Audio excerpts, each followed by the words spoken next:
Hey, everybody, welcome back. This is Inside the Force. Dave Cottingham here with Hannah Berg. Good evening, Hannah. Good evening. How are you? I'm doing fantastic. Thanks again for joining me on Inside the Force here as we talk a little bit more about Andor. Episode 4 just dropped. What's today? Thursday? Yesterday. Dropped yesterday. I lose my days for some reason these days. I am about to head to Disney World this weekend. Thankfully, everything is okay where we're going. Obviously, our thoughts and prayers are with everybody that is suffering from the hurricane that just hit and leveled Florida. Unbelievable to watch the damage. You have family down there, right? How's your sister doing? Yeah, she's doing fine. She was able to stay at family. We have some family that live in Florida, so she was able to go there, and they weren't hit. I don't even think the hurricane hit them. If anything, it was just rain. So she's safe. So that's the important part. Yes. Thank you.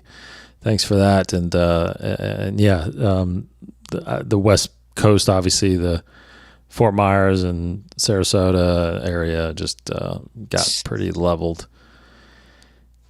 Some big rain in Orlando and where Disney is, but in all indications, everything is going to be okay for us next week when we go. So I will be heading down there and try to enjoy myself for the week. So we will be not doing a show next week. In fact, you're actually heading to Puerto Rico next week. Yes, I am for work. For work. Make sure it's clear this is for work, not for pleasure. Although the travel, but I've got a travel bug itch. Oh man! So now, you haven't been there before, right?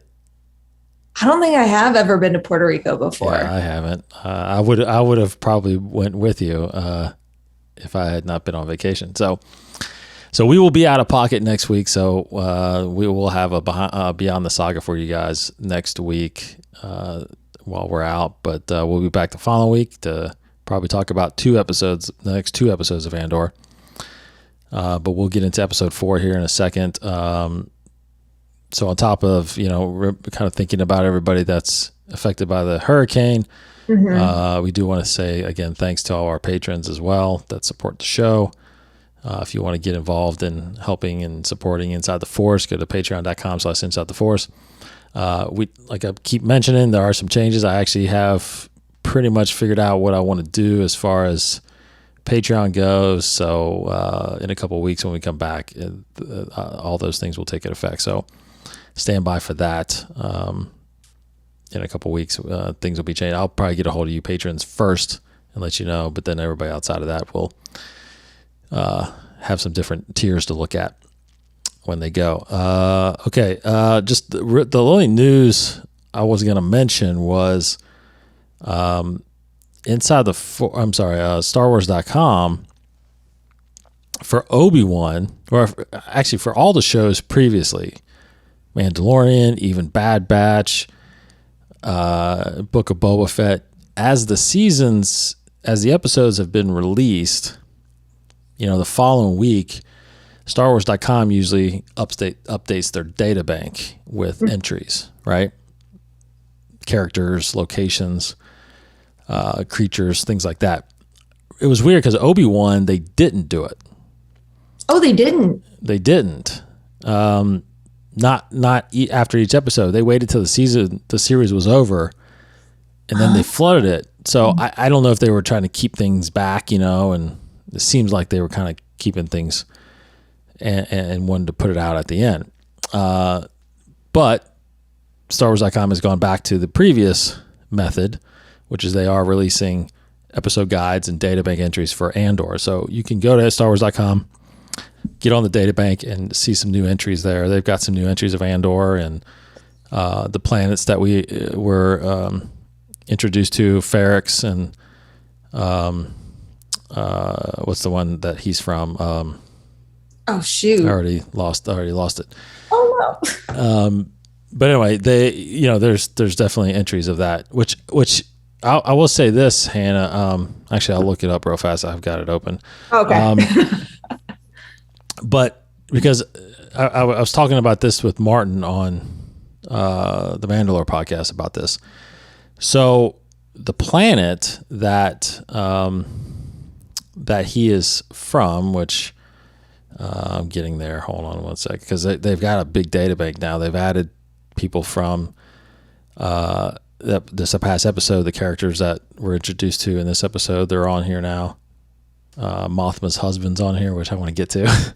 Oh, that was interesting. Yeah, Kenari. So Kenari is where. So with the discussion we had about that, that I wanted to kind of get your opinion about too, was because I'm not sure. I guess we kind of touched about this a little bit last week. Like, Kenari, there's that big wide shot of young Andor looking out and seeing this planet being basically stripped of its resources. I guess the big question was, who did that? And was it to me, it couldn't be the Empire, because if this is the time period I think it is, there is no Empire yet. This is during the Clone Wars. Huh. It couldn't have been really the Republic, because the Republic isn't known to do this. So anyway, who was it that's been stripping this planet? Well, again, going to the databank entry and looking at what's canon, this is how they described Kenari. They described it as a mid-rim planet far from the attention of core worlds. Kenari is marked by lush jungle vistas, grounds rich in valuable mineral deposits, and environmental devastation. Plunderers have carved up the land in years past, leaving disaster in their wake and small tribes of orphans left to survive on their own. So they're telling you, without telling you directly in the show, what has happened to this planet. So kind of my question was do you like this type of reveal? Because when I was having this conversation with Martin, he doesn't like how they've done it this way. He'd rather get it explained in the show. Curious what your thoughts on that about. I'm going to have to agree with Martin. I'm not a fan that it's revealed that way on the internet, that you have to do your own research to go find it. Even if it's as simple as going to a website. I think that is something that would be very interesting to learn about in Star Wars. But I know that's also kind of contradicting what I've said before in the fact of when is too much too much. Right. I guess it just depends on how important it is, if that makes sense, how crucial it is. That's exactly my point. But go ahead. Yeah. I was just going to say, like, if it's not that important, if nothing is ever going to come out of it later, or if there's no other reason why we need to know about it, then sure, release it that way. Mm-hmm. Or maybe you connect it in a book that we read, or a comic or something. But if it's crucial to the story, then don't let us learn about it on the internet. Let's learn about it in the show. So I guess I have mixed feelings about it. My initial gut reaction is no, but it's also, well, if it's not going to be that important, then, or if it's not that important to Cassian's character in this case, then okay, sure, fine, whatever. What? Yeah. So you think the latter? Well, I think you have to look at it like at this point in time. You have to look at it. You can look at it two ways. First, you have to look at it as we're still in the middle of the show. Could it still be discussed and in the show revealed what has happened, right? Because we're only 4 episodes in. They could have jumped the gun on StarWars.com and just kind of told you here, knowing that not everybody's going to go here and read this. People watching are still going to learn it in the show, right? Because it's not, plunderers could mean anybody, right? And they could even change that when it actually is revealed, if it's different or if there's a specific group. So to me, that's kind of the far-fetched idea. because I'm with you on the importance thing. I think you have to technically look at how important is that information, because if it's revealed here and not in the show, I'm chalking up as it's not important to the story in the show. Like you can just see it's meant to show you what has happened to the planet, but why and who did it, that part I don't think is important. So I agree with you. I think there's a level of importance, I think, and that's why I feel like maybe that's why they held back on the Obi-Wan data bank, because they did want you to reveal those things in the show and not read it on the internet. So to me, I'm chalking up to Kenari is this planet, what we saw in the show, which is, a desolate planet that's been stripped of its resources. Who was it and when? Doesn't really matter. Maybe you get that side story later, like you said, in a comic or something like that. But to what Andor's going through, it's not. I don't think it's that important.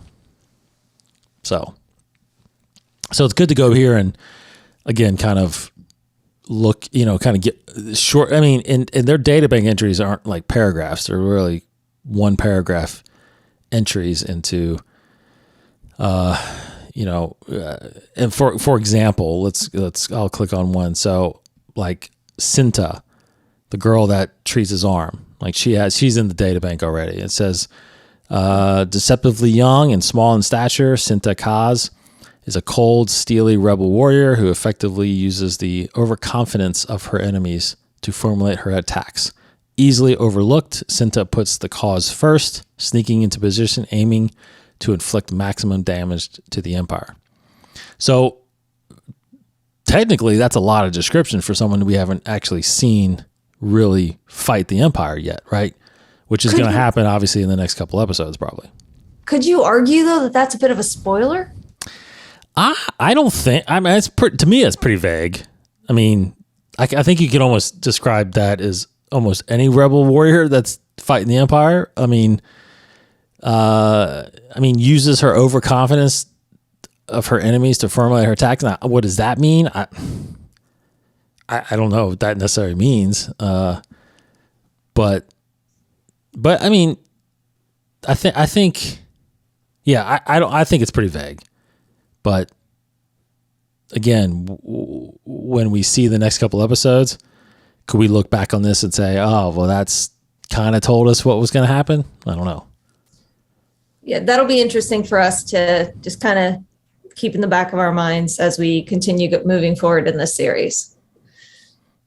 Yes. So you got a pretty big. I mean, you got a lot of entries here. You got Morlana 1. You got Supervisor Blevin, who was a gentleman we met in this episode as well. Vel. Wow. Vel is in here. Clem, his father. Lieutenant Gorn was the gentleman we met also in here. Arvel is one of the guys that we met in this episode. So they've already got entries in here. Carrie, his sister, is listed in here. The ISB, the Imperial Security Bureau, which we'll talk about. But anyway, lots of, pretty much everything has been entered in here, so you can kind of read up on that. It's pretty interesting I'm a data bank peruser, so I get in here and look around a lot. So anyway, I just want to tell everybody that databank's up. They are updating that more often now with this show. So I also think they're really focused on just the story element of the show, really, and not necessarily these little details about who these people are. I think that's StarWars.com's job. I think the show is really just focusing on keeping the story going and providing only the information that you need to enjoy the show. That's kind of where I'm at. Well, I guess we'll soon see. Well, totally. What happens. But I like this because sometimes, which I know they've done in, I believe it's Mandalorian, they don't always identify the planet when they go to it. So you go to the databank and you would get the identification of the planet. Now, Andor is following kind of the same method as Rogue One did, which in Rogue One, if you remember, they put the name of the planet every time they approached it. Right. So they're doing that in this. So Yeah. you don't necessarily have to wonder what the planet is, but most of the some of the shows weren't doing that. Huh. So Yeah, it'll be interesting to see how this continues to unfold and if they gave away anything, or even if those details just are not necessary. They're just for us to know for reference. right. Okay, so that's really all I wanted to mention. I know you mentioned that there was a skeleton crew behind the scenes kind of clip that kind of surfaced out there. Supposedly. Yeah, I watched it. You just sent it to me. I watched it. Yeah, a little behind the scenes stunt that they did, but anyway, they are in the production of that, so it's probably legit. So that's out there.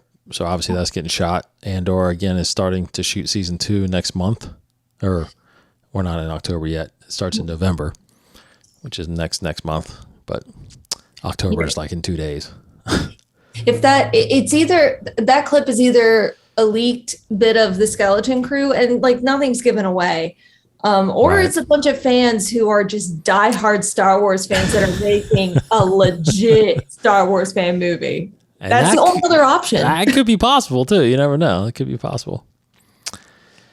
Okay, so on the publishing side of things, the date is fast approaching, October 4th, which is the beginning of Phase 2 for the High Republic. So this coming Tuesday, Path of Deceit hits y'all's bookshelves and audio books. And then it continues into November 22nd with Convergence. And then January 3rd is the Battle of Jeddah. And then March 7th, we get Star Wars Jedi Battle Scars, which is that book between the two games, Jedi Fallen Order and Jedi Survivor. Mm-hmm. April 4th, you got High Republic Cataclysm. And then May 2nd, Path of Vengeance, which ends Phase 2. So Phase 2 is not very long, not as long as Phase 1 was. And then comics, Dr. Aphra 24 is next week, along with just this past week, Aphra 24, Han Solo and Chewbacca number 6. Next week you got The Mandalorian number 4. October 12th, Star Wars 28, High Republic number 1 starts back up with Phase 2. Star Wars Visions number 1 also comes out October 12th. And then the 19th, you got Vader 28. And then the 26th, you got Aphra 25. So there you go. There's your publishing coming up over the next few weeks.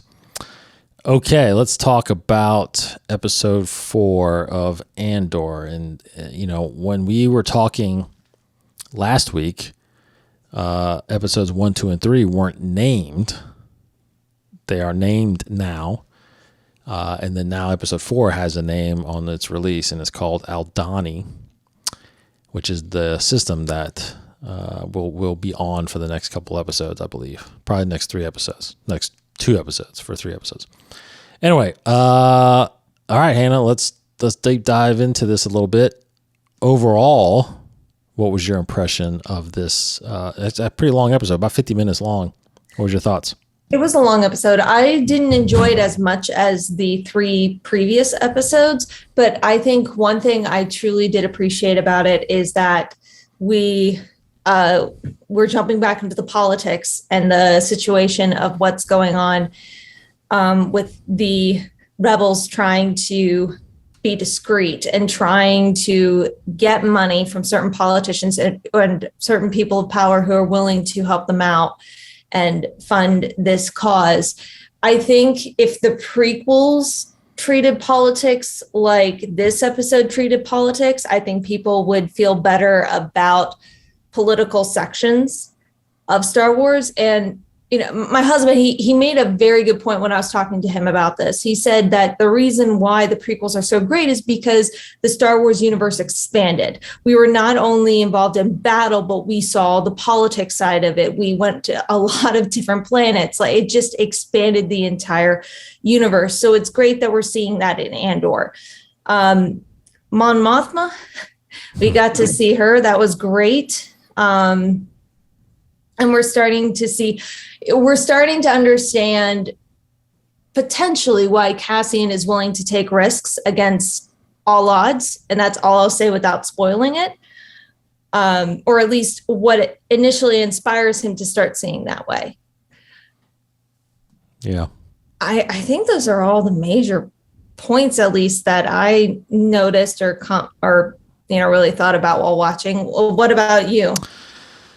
I really like this episode. I think you can clearly tell that, obviously very similar to what we've heard as far as rumors go, that season 2 will be, 4 3-episode arcs. And you can kind of tell that these are going to kind of follow that same pattern where they're going to be 3-episode arcs. So we're going to probably be on Aldhani for 2 more episodes and kind of conclude there. But this obviously, yes, is introducing a little more of the political side as well as the Imperial side. Mm-hmm. We're seeing the ISB get involved and the Imperial Security Bureau get involved in what's happening and what happened on Marlana, and then what's, and this Cassian person. I don't think they know it's Cassian yet, like the others found out on Marlana, the security team did. But I'm sure they will. And Cassian will be a wanted person, and this whole thing about these little pockets of rebellion, rebels popping up. I mean, we're going to get a little bit more into that as we go. But obviously, I've been very excited to get to see Mon Mothma again and to really get into her storyline. I am ecstatic that we finally get to see Coruscant again. We haven't really seen it since episode 3, and I love the planet. I think it's incredible.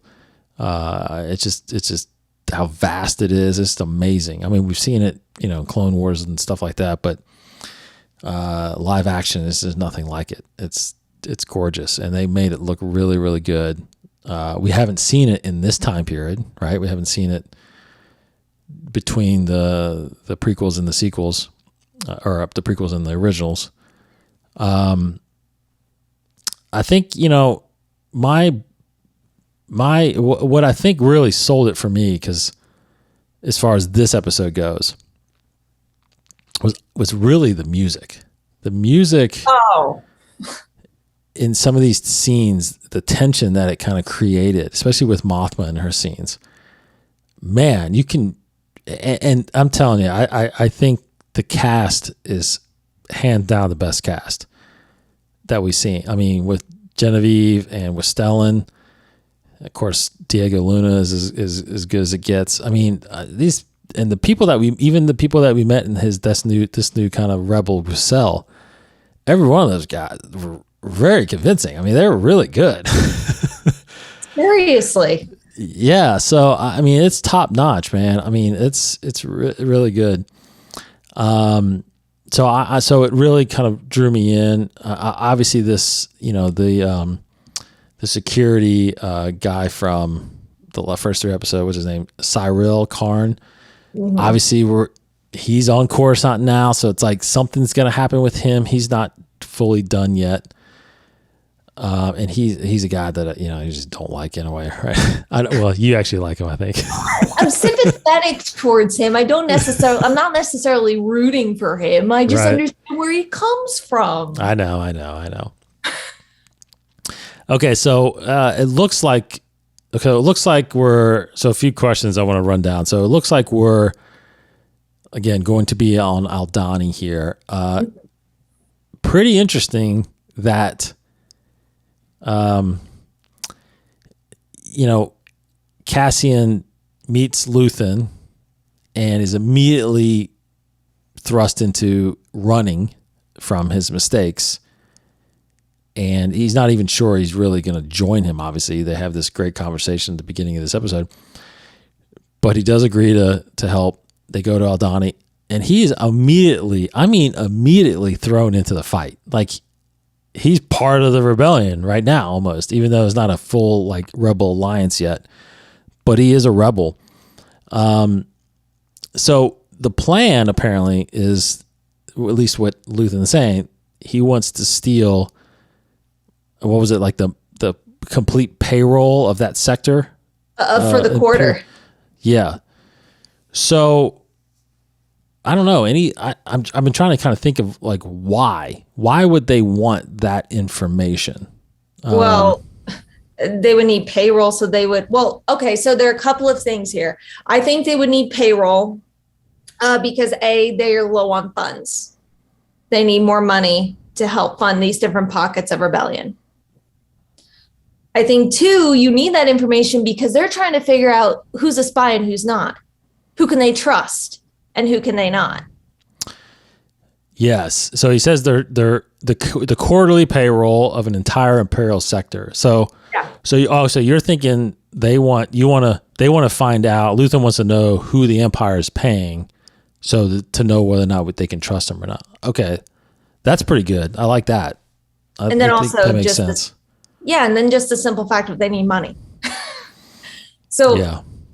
I think those are the two reasons why. And also if they steal an entire quarter of the paper, because when we go to the Imperial side, we get the sense that they're not too concerned about some of the rebel pockets. Like it's all about prioritizing. And if something becomes a little more noisy, then squash it. So it sounds like they're not really taking the rebellion that seriously. Mm-hmm.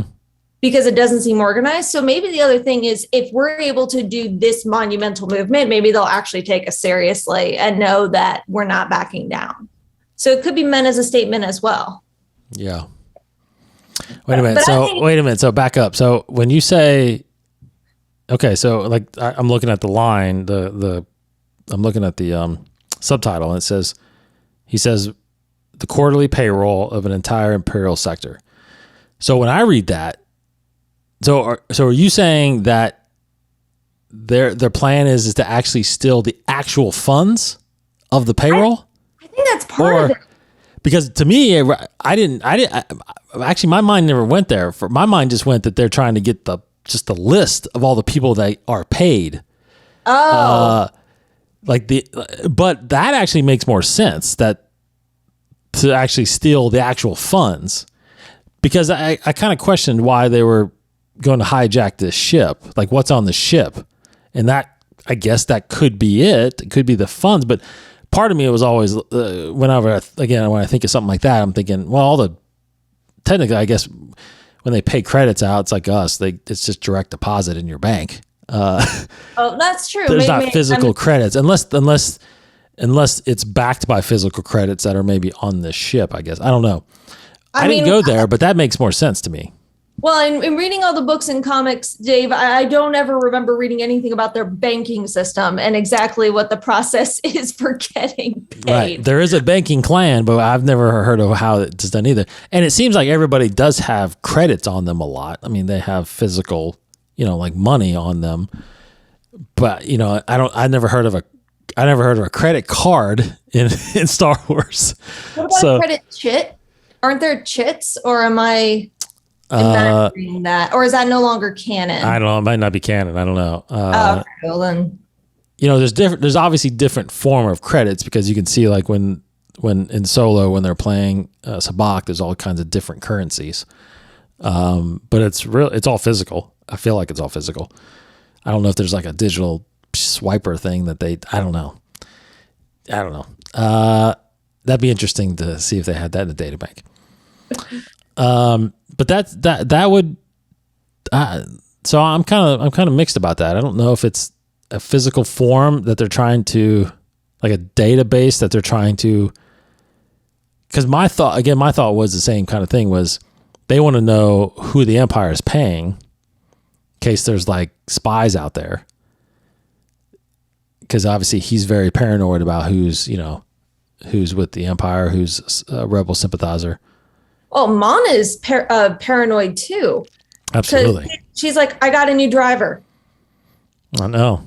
I go to the bank and it's all new people. Oh, no. They do have a bank. They do have banks. Oh, yeah, they do have banks. There's a banking clan. So I know there's a banking clan. Right. But I don't know if that means like it's just related to that, or everybody has, they have their savings account, they have their checking account. I'm sure they do. Yeah. But, and she's like, I see new faces. So it could be it's both. They want the money, but maybe what they're doing, what if they're stealing the money to cover up the fact that they're stealing the list of people the Empire is paying? Maybe. Yep. I guess we'll soon find out. We will soon find out what's on the ship. So that was interesting that he's getting thrown in right away, and they're getting he's asking this girl Val to trust throwing him in because they got 3 days to prepare for this thing. So anyway, like I said, we get to see Coruscant, and we dive right into what's been known in Star Wars for a long, long time, but we haven't really actually seen them fully at it, which is the Imperial Security Bureau, the ISB. Now, again, if you kind of think back through the history of Star Wars, one of the most famous ones back in the day, the original trilogy and stuff like that, was a ISB. One of the heads of the ISB was Admiral Yularen, and unfortunately, I believe he was on the Death Star when it got destroyed. So. But he has been in Clone Wars as well. I think he's been in Rebels too, maybe. Now also Rebels. Gosh, his name escapes. Agent Callus. Agent Callus was an agent of the ISB in Imperial Security Bureau. So anyway, we're introduced to a young lady that's walking in there who I feel like is going to be a prominent character. She's on the poster, so she's going to be probably around for a while, and that's Deidre Mero, who is trying to find that Star Path piece, that Star Path unit that got stolen, that Andor was trying to sell to Luthen. Anyway, she's involved in all that. So I don't know. I was pretty sure they were going to show us a lot more interior aspects of the Empire.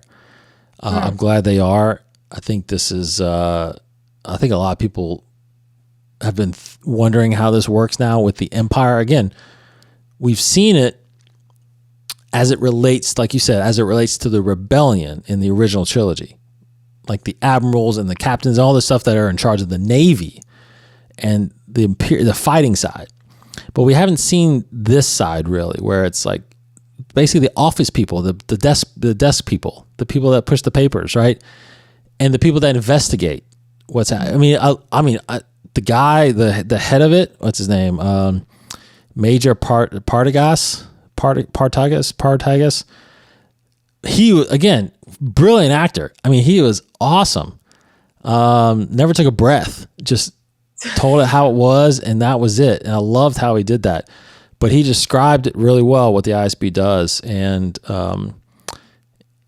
it wasn't what the mission statement says. They are there to put out, find the germs or whatever and cure it. So I don't know. What did you think about that whole part of the Empire, and what do you think how it will pertain to the rest of the series? It'll be very interesting to see how it does pertain. And once again, it could be that this act on in the Aldhani, that could be what sparks a whole investigation into that pocket of the rebellion. And then all of a sudden they uncover there are actually several pockets of rebellion. It could be that they end up tracking money and they find out Mon Mothma could be behind it. Like there could be a lot of different ways this could go. Luthen could end up in trouble himself. Yeah. So I don't know which way it's going to go, but there are various different ways and avenues it can take. I think the other important thing to think about is something you and I have discovered in reading the books and the comics is how cutthroat it is in the Empire. Nobody's about inclusion. Nobody's about how can I help you? How can I support you? It's just, no, you're trying to puff up your resume. Yes. Back up. That's not your role. back down now. Like, it's insane how it's very in this part of it anyway, it's very corporate. Oh, it's very corporate. Not military. Very bad corporate too. Yeah. So, but it's kind of cool to see that parallel with the conversation of Mon and Luthen, where that was very collaborative, very teamworky. So it's amazing how the Empire worked when there doesn't seem to be any teamwork at all. Right. Yeah, absolutely. That's right. Yep. Your thoughts? Yeah. No. I love seeing this. I think it's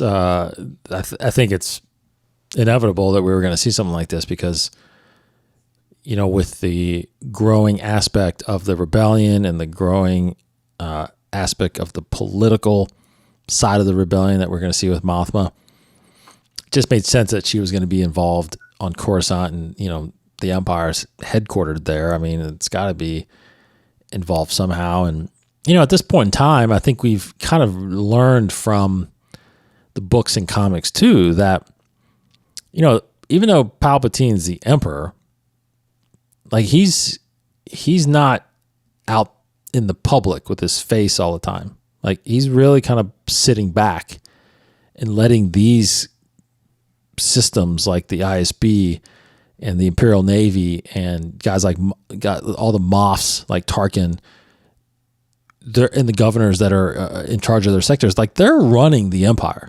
Like he's kind of just sitting back, just enjoying, kind of retiring in a sense until the original trilogy happens when, Luke Skywalker shows up.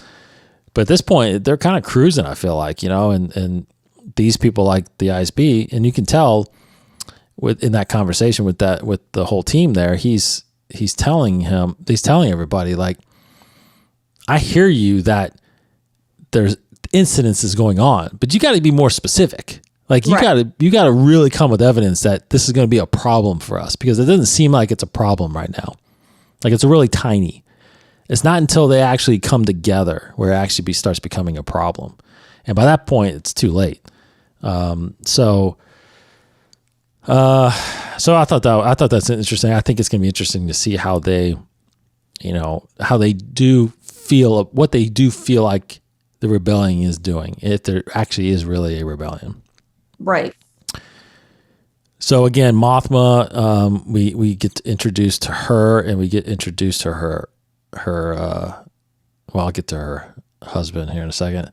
But I felt like this conversation, so I was really, I was questioning going into the show, like where she stood with fighting the Empire, because we know from the deleted scenes of episode 3 that they started talking about it then, her and Bail and Padme and a couple other senators, that, okay, we have to do something, but we can't do something kind of forcefully right now. We need to kind of secretly figure this out. But, very similar to Obi-Wan, where was she in this fight right now? Did she kind of, at this point, feel like, God, there's no use. There's no way. The Empire is massive. They don't know about the Death Star yet, but it's like they got the big Star Destroyers, and they got all the stormtroopers, and it's like, how do you fight something like that when no one cares? It seemed like maybe they care that the Empire is in business. So were you surprised at all where she was at this point in the show, as far as the rebellion goes? No, I think at this point it makes sense for her, especially because we are with Cassian, who we know eventually becomes part of the rebellion. I think it makes perfect sense that she's in this middle ground where she's like, I want to fund these pockets, but I'm not ready to unite us yet. Right. And it's like, I'm trying to figure out where to pull the strings. I'm trying to figure out where to get the money from. I got to be more careful. You got to be more careful. So I'm not. I actually think this is a great progression into her role of leadership, because this shows leadership, because she's like, I still got to be careful. I still got to be careful about my personal involvement, but at least I can fund these pockets. At least I can create a little bit of chaos here and there to help hopefully spark something. Yeah. It's like she's trying to find a direction, but doesn't know what direction to go. Yeah, that's kind of what I'm thinking too, because I feel like, when she first walked in, so it seems like Luthen is I guess his life is, his real life, he's antiquities. He owns an antique shop, right? Of all these old artifacts. And secretly he's, building this rebellion. When she first goes in there and, and starts talking to him, my immediate thought was, okay, does she know what he's doing? Like this. Oh, really? Oh yeah. Like my thing was, what is this kind of are we going to see their, first interaction about a rebellion? Probably. Like, what is he doing? What is she doing? And maybe they haven't crossed paths yet as far as like, what they're secretly both doing on the side. And maybe this is them joining together. So I was a little surprised that they've been kind of working together already. But what I really enjoyed about that reveal, though, when he takes her in the back room, was, again, I gotta praise the acting. Like, you can then all of a sudden see the worry in her face, the fear that she is starting to, like, because she tells him, like, I'm the first one that's going to go down if something gets revealed, because I'm the senator here. I'm the one. And you can see that just terror in her. I was like, wow, I loved how that scene went down. And Luthen was pretty ruthless about it. Like, I don't care. It doesn't matter. We need funding. I need to feed people. I need to help these people. So you just got to figure it out, kind of thing. So, I wasn't disappointed, but I just kind of felt like we were going to get kind of their introduction to each other, but we now know that they've been working together for a little while already. See, I thought they've been working together because his assistant goes, "Oh, she's back," and he looks and he's like, "Oh, she has a new driver." Yeah. Like, and with that, it's like, okay, she's been there a lot. Why else would she constantly go there? Oh man, I don't know. Maybe she buys a bunch of stuff. I don't know. Okay, maybe I just was assuming too much, but no. Based on that, and then also the one look they exchanged with the assistant, and the assistant took the driver over. Yeah. I was like, they've done this before. There's no way they have not done this before. That's good. So, yep. It didn't surprise me, but once again, maybe I just looked into it too much. Well, because there's also that scene in the trailer too that I keep kind of going to when she's telling that other person, I don't know, we haven't met him yet, but when she's like, if I act naive or whatever, they might not see what I'm actually really doing. And the guy's like, what are you actually doing? And he's like, so part of me was like, I felt like she was, starting this thing, and she's kind of trying to figure out what she's trying to do. And that's, so kind of like, I was kind of thinking this is going to run parallel to Andor's story. Like, Andor's just now starting. Maybe she's just now starting. So, but seems like she's been in it. She actually has been in it ever since the Republic fell 14 years ago. Well, I wonder if she feels like she's alone in all of this, because, she did mention that sorry. No, bless you. Oh, thank you. If she go, like, she's going to be the first to fall if anybody discovers anything. So maybe she truly feels like she is on her own. Maybe she hasn't involved the other senators yet. Like, yes, they've started the conversations, as we've seen in like deleted scenes, but maybe she's the only one who actually acted on it. Yeah. Or at least the only one she's aware of. And so she doesn't know who to trust. So she's like, okay, well, I'm by myself. I don't know what the heck I'm doing. Yeah. So it could still be that. It could be she doesn't know what she's doing. Yeah, and I think and kind of Andor said it too. I think there's different types of rebellions that's going on, because he named like several different factions. Yeah. And again, they're all kind of, he named Alliance, he named Partisan, which is Saul Guerrero's groups. So there's different pockets of people that were popping up doing different things. So some are obviously in the forefront. Like I'm sure the Empire is well aware of Saul and the partisans because they don't hide. If they're not, they're blind. I mean, totally. But then you have people like Luthen that's doing these things that are kind of behind the scenes and not and keeping identities secret and stuff like that. So yeah, it's interesting but I'm stoked about Mothma's storyline and how she really kind of pulls this off and how she becomes this basically the leader of the alliance. Mm-hmm.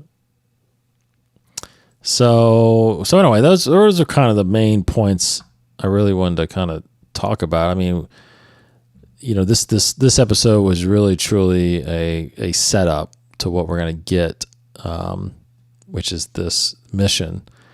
And then of course the intensity that's going to build from this dinner party that's happening at Mothma's place.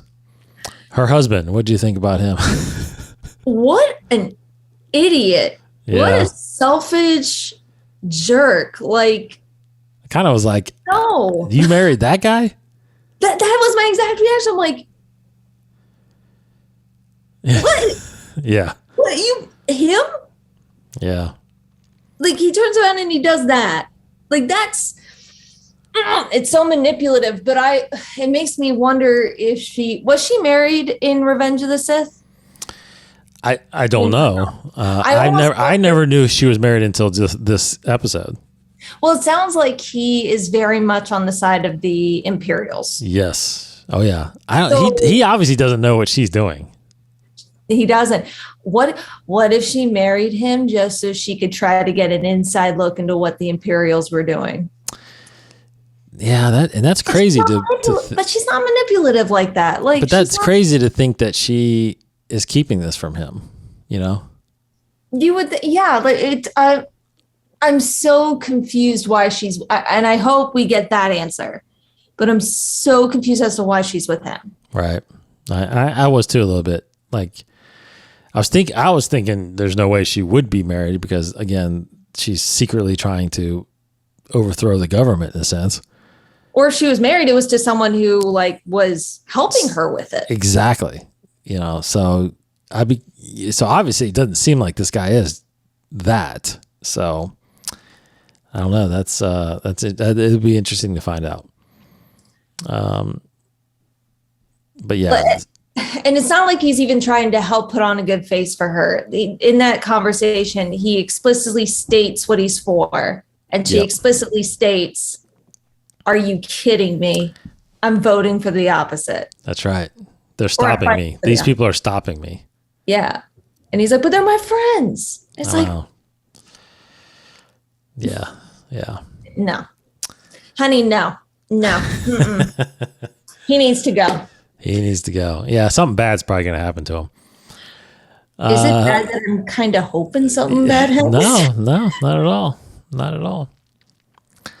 All right, so that's episode 4. Unless you got anything else to add, I think. I don't think so. I think you're totally right. I think because season 2 is going to be following 3-episode structure type of dealio, I think that is what we are experiencing here. So it'll be interesting to see where it goes.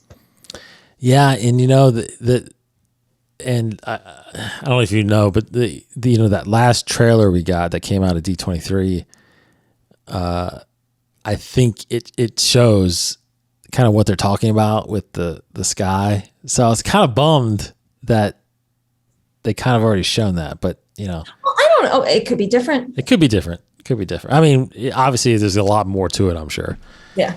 But that scene looks pretty incredible. So, all right. So go enjoy episode 5 next week of Andor and episode 6. And we'll be back after that because we'll be back in a couple of weeks. We're both out of our state of Kentucky here next week. So, let's see. I don't think there's any. Did we get any comments from our last? Yeah, of course, Thrawn Addict, our comments under on YouTube. He says, great video and thoughts on Andor. I'm glad to hear Hannah will be joining you more often. Oh, thank you. Always great to hear her thoughts, and was also a bit surprised she liked Andor. Yeah. I was surprised too. Yes. So Theron says, I thought first 3 episodes were really good, a bit of a slow burner, but was probably good to focus on Andor and what his background is in these episodes, and then can concentrate on the overall story for the rest of the season, which I think will make people care about the character, considering everyone knows he dies. The writing and directing was brilliant, and supporting cast was great. I feel like you cared for every character you meet in the series, which makes me excited for more vital characters like Mothma and Saw Gerrera. Lastly, I love that we get another 9 episodes. And by the way, the first 3 episodes have gone, I feel like they're going to take their time and not rush anything. Very true. Very, very true. And this has already kind of proven me wrong, that I thought because we were getting 12 episodes that they were going to be much shorter. But doesn't seem like they're doing that. It seems like there's going to be 45, 50-minute episodes, which is incredible. So it's great. Yeah. So great comments there. That's it. I think that's it. That's it? That's it.